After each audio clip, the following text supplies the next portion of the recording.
Tassos today, your pushback channel. Thank you for joining this audio live stream. In this essay, I'd like to talk about the relationship between education and income. Now, certainly, and this is within my lifetime, so it shows how much things have changed. I'm in my early 60s now. So, but certainly when I was going through school and in the earlier part of me being in the workforce, the relationship between education and income was pretty close. Now, there were exceptions. I'll come back in a minute to some examples of that, but again, that relationship was quite close. People who had university degrees, which were very few back in the day. You know, when I graduated from senior high school to university, something like 3% of the kids that started high school actually went on to university. That's how rare it was. And about a third of those couldn't cut it. The work was so hard, it was so demanding, strictly pass or fail. There was no allowances, or you're a black lesbian, we'll let you through. Nothing like that. You passed or you failed. That was it. And there was a much narrower range of courses. You know, the idea of the sociology and the peace studies and that sort of thing was just starting to come in at that point, but it was fairly rare. There was no, degree course in studying the music of, the black lesbian singer or something like that. All that stuff didn't exist.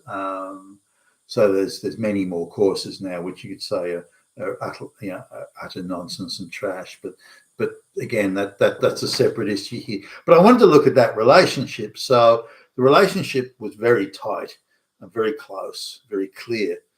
There was no disputing it. If you had a better education, you had a degree or you had a master's or a PhD, and PhDs were as rare as fuck back in the day. And I've mentioned this in other videos, but if a PhD came into the room, they were treated like a god, because they were obviously not only very bright, but they busted their ass and hit the books, and their diligent, conscientious pursuit of higher learning was accorded great respect back in the day. Anyway, looking at that relationship, it was very close, and we were all encouraged to do well at school and to go on to higher education, assuming we made the grade. My folks my mother in particular was pestering me to get into medicine, and some of this was her. She'd always fantasized about marrying some rich, successful top flight surgeon or something like that. That had been her fantasy. So she had this thing of creating her son. She would make him into the man that she always wanted to marry. It was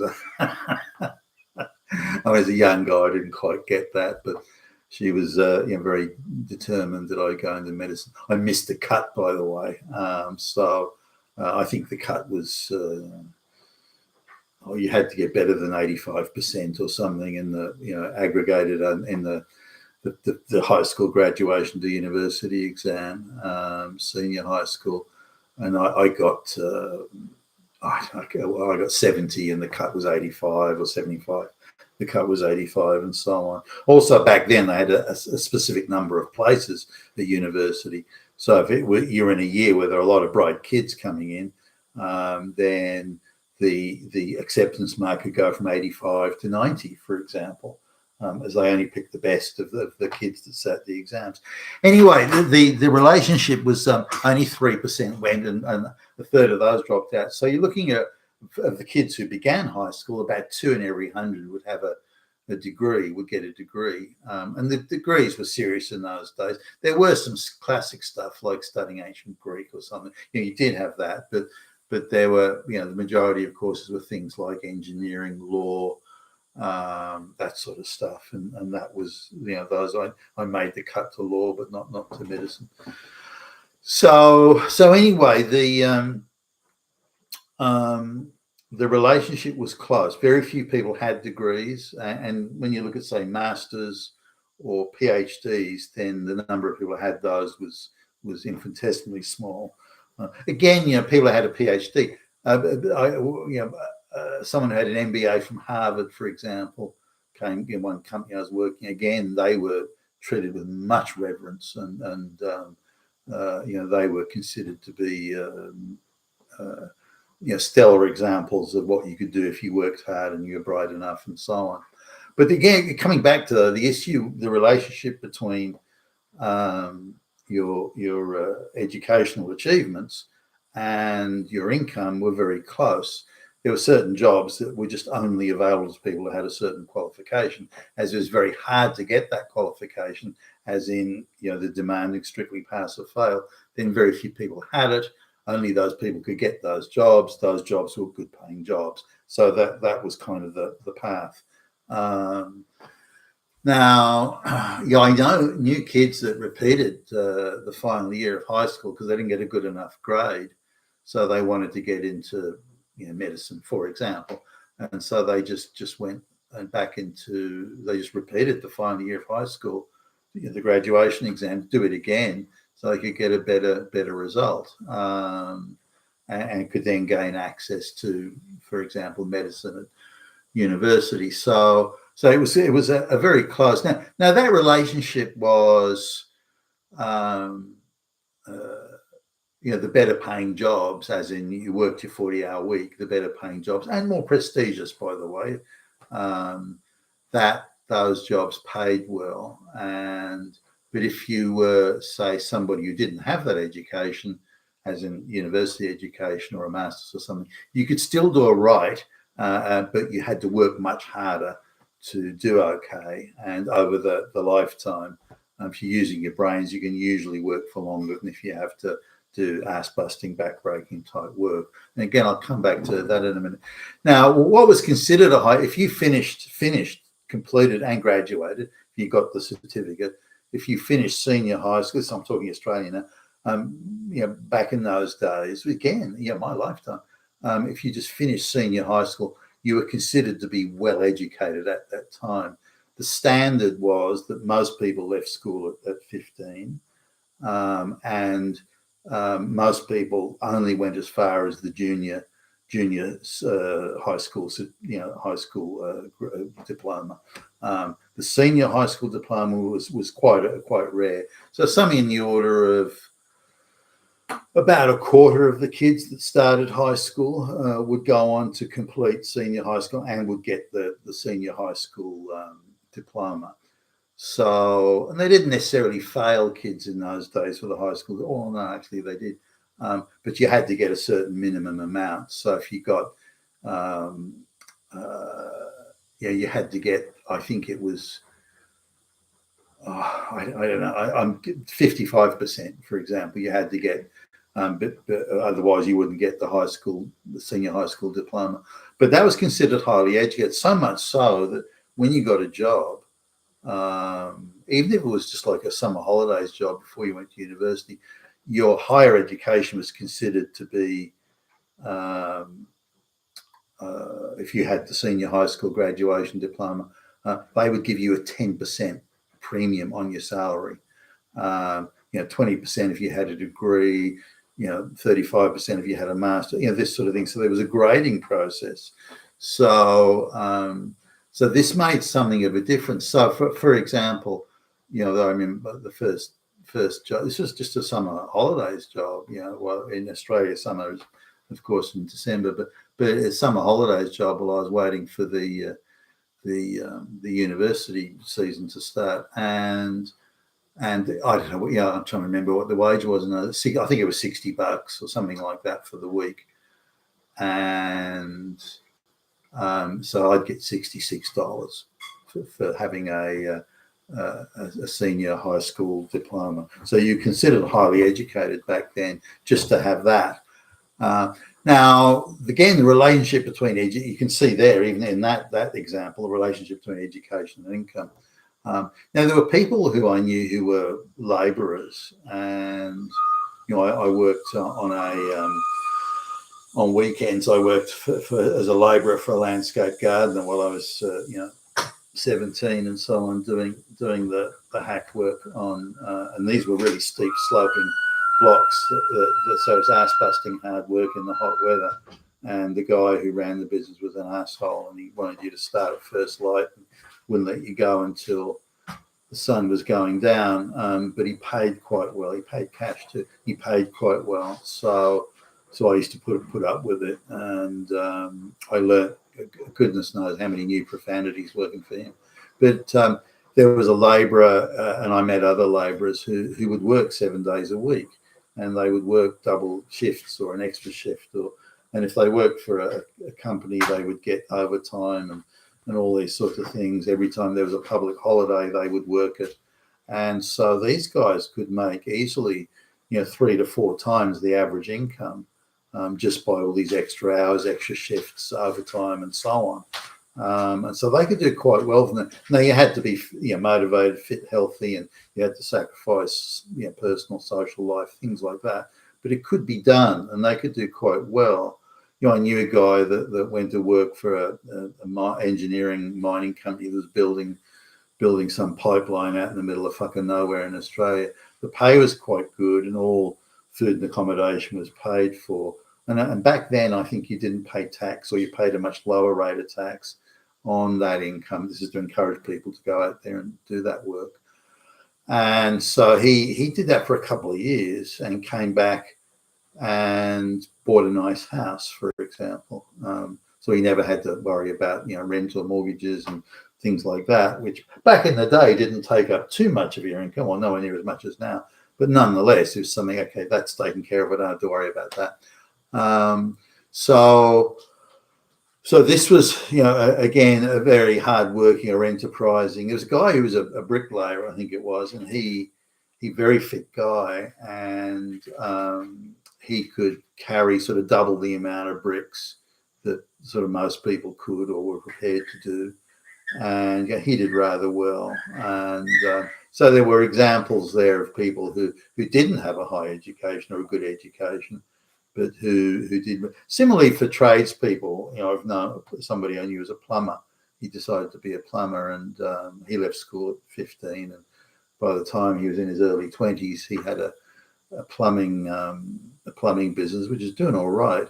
And he worked very hard. He was really focused and hardworking, and he'd be out there at all hours, all weathers, all days, busting his ass. And he did quite well with that business, and did okay. Bought a nice house and had a family, all this sort of thing. So it was possible with minimal or non-tertiary education to do all right. But again, that relationship between education and income was very tight.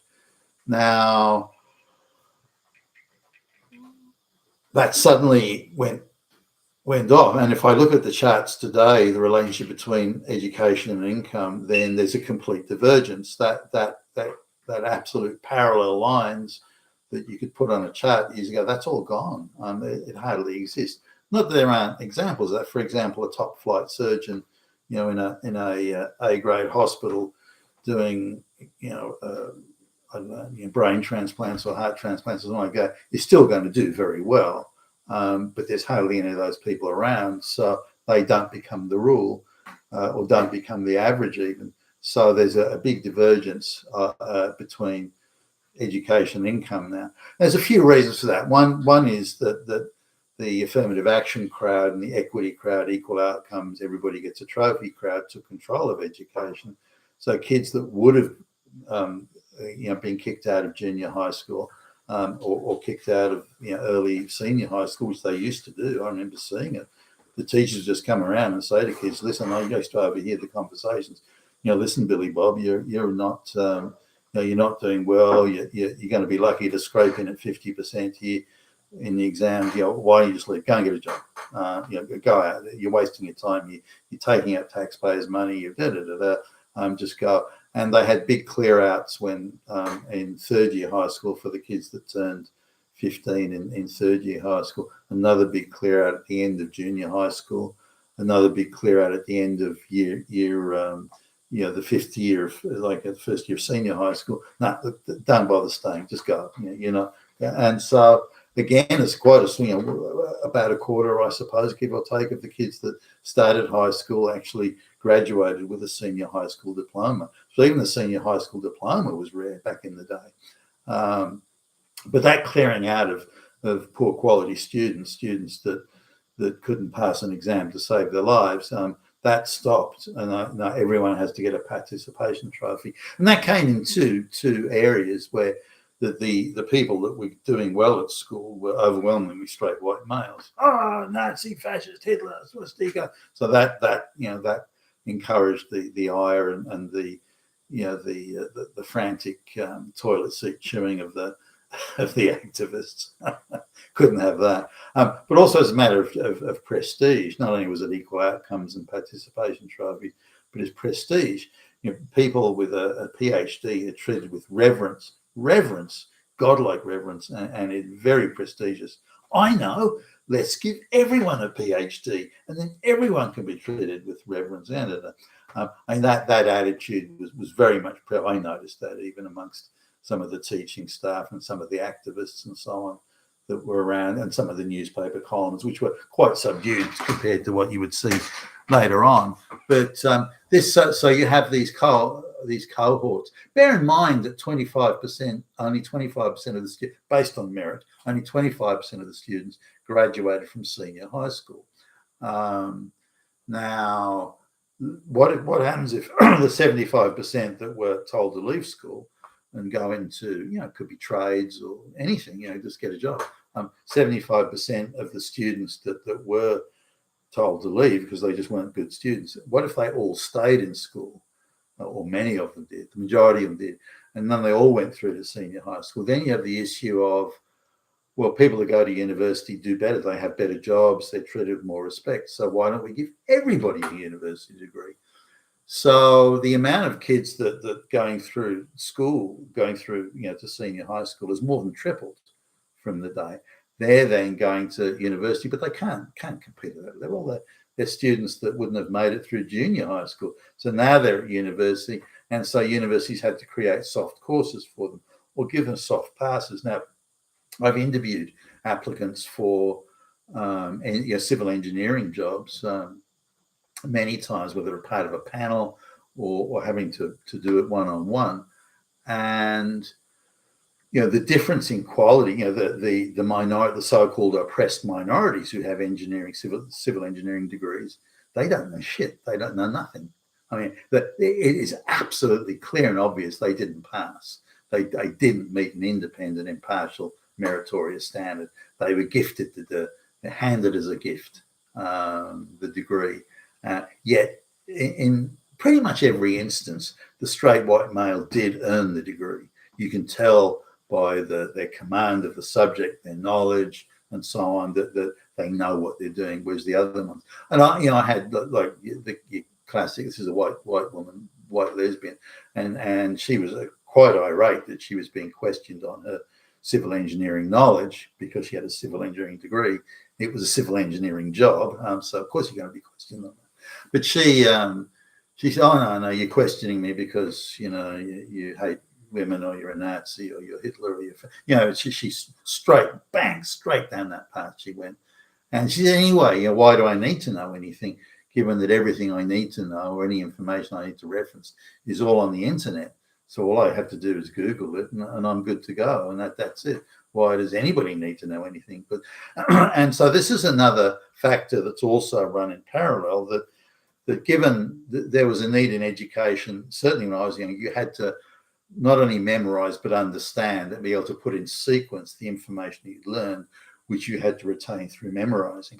So you had to memorize how to do equations, or how to do simultaneous equations, or how to do IDX and all that sort of stuff, calculus.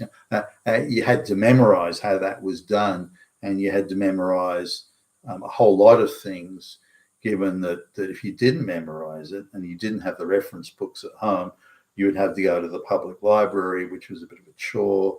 If it was a serious reference material, there may only be a handful of libraries throughout the whole of the city that had that level of reference books. So there was a lot of differences on your relationship with information. And as people often refer to the internet as the information superhighway, there is a point they have where you don't need to memorize these things anymore. You can if you want to, but you don't need to. It's there at a few keystrokes on the internet from your iPhone or your computer at home or something like that, you can get to that information pretty much any time, and therefore the need to memorize and therefore exercise the mind to a higher level of capability, that has actually been diminished, been diluted. So that relationship with information and the ability to use it and apply it has changed. So you've got all this mass cohort of kids that are going through to senior high school, never would have in the past. Then they're going on to university and they're getting given soft courses, studying the music of Beyonce or some shit. No one fails these courses. All the sociology courses and things like international political economy, at least no one seems to fail any of those things. And I've seen some of the dissertations and essays and thesis that some of these people, these soft courses, look at, and I look at it with horror.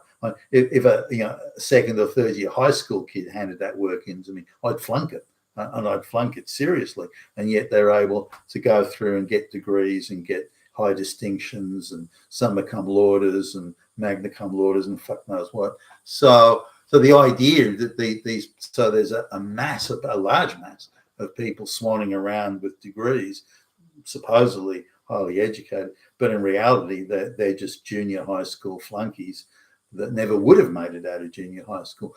Now, if you look at the ratio of kids going through to university now compared to how it was even when I was a young guy, for every one degree that's being earned, I would argue there are 10 to 12 degrees out there that have not been earned. They're just pieces of paper bullshit sociology. So when you have that amount of degrees from people who not only are low IQ, but haven't done any fucking work, they haven't hit the books and busted their ass to get it. When you have that amount of degrees floating around of people who are, again, junior high school, they'd have been kicked out of junior high school back in the meritorious days. And I've interviewed these, I start opening up offices in the United States for companies I worked for. I've interviewed these people and I'm staggered that somebody with 2 degrees is still functionally illiterate. That just shows how low the standards are. It's constantly demonstrated. And again, as soon as you see a minority, someone is in a so-called oppressed minority and they've got a university, they haven't earned, you just know it.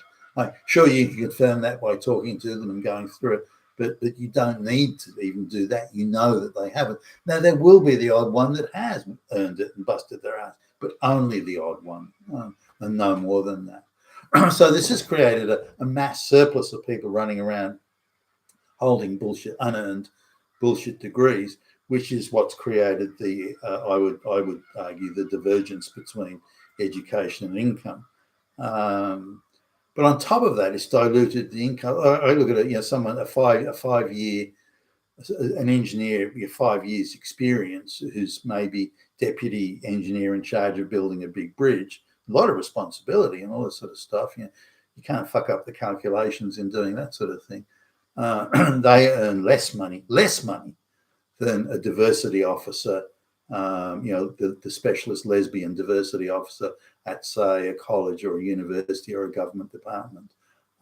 So there's been also a misalignment of the sort of jobs that are paying or the pay relative to the actual education. So here's the straight white guy, hit the books, busted his ass, earned a degree on merit, engineering degree, but he's paid less money than some sociology bullshit degree or diploma that the black lesbians got to do, be the diversity officer. So you have that divergence as well. And it's totally screwed up the relationship between a real education and income, which had it been left alone. The way, I remember, talking some years ago now to a lady who was advising the government. She's an activist, but advising a state government on education policy, and she's very much in favor of equal outcomes, very much, and was pushing that. So the idea that everyone should be getting a degree or everyone should be getting a master's or a PhD, she's very much in favor of pushing that, and her view is just keep on lowering the standards till you get that outcome, and then everyone's equal. But the reality is, of course, they're not equal. The low IQ, lazy student is still a low IQ, lazy student, whether you give them a PhD or not. The hardworking, industrious, hit the books, do the heavy lifting student is still all of those things, even though you've diluted the value of what they have. So that divergence was inevitable given that ideology being applied, and I think we need to go back to the days when education was something that the outcome is earned through hard work and diligence and so on. My preference would have been, even back in the day when I was a kid at high school, if there were kids who were slower at picking it up, maybe they were just naturally dumb or something, but kids that weren't getting but that they should have had access to free remedial education lessons from you, because sometimes if you get that individual attention or just a small class of people and you can really give that individual attention, sometimes some of it, not all and not the majority, but some will make it through, and the light will go on, and that's something I think was very important. That should have been done. Now, it doesn't mean you get equal outcomes with everybody, which is what the ideological fanatics wanted, but it would have meant more people were reaching the standard, and all effort should have been into keeping the standard meritorious and impartial, but getting as many people into it as possible. And if that meant remedial classes or additional classes or night class, then cramming classes even, then that would have been more acceptable than just dispensing with the standards altogether. You've been with Tacitus today, your Pushback channel, and thank you for listening.